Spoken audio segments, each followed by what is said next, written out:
Bagi hak Tuhan janji, bagi hak Tuhan jamin, kita pergi bersungguh. Ini perangai kita manusia. Bagi hak Tuhan jamin, bagi hak Tuhan janji, kita pergi bersungguh.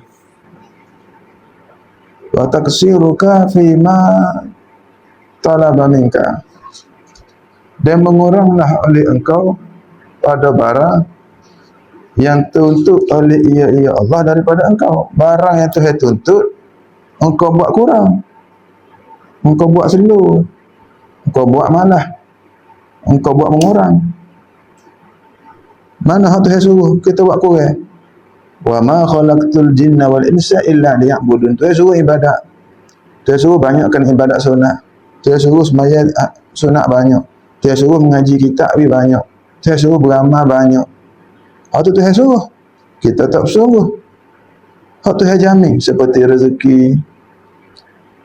makan minum, keuangan, semua Tuhan jamin dah. Hak tu pergi bersungguh pula.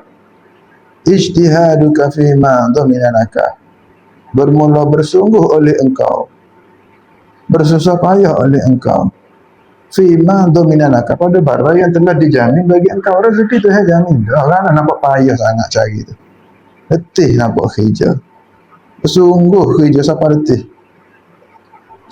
Bagi Tuhan jamin, cari bersungguh. Hak Tuhan suruh tak bersungguh, gi mengkurang pula. Wa taqsiruka fima talaba minka, dan mengurang oleh engkau, tak bersungguh oleh engkau, buat kuranglah oleh engkau, fima pada barang yang telah tuntut oleh ia basirah minka, di atas buta mata hati daripada engkau. Ini dalil orang ni buta mata hati. Tuhan ada kan aku buat jin dan manusia, kemahnya nak suruh ibadat sembah aku.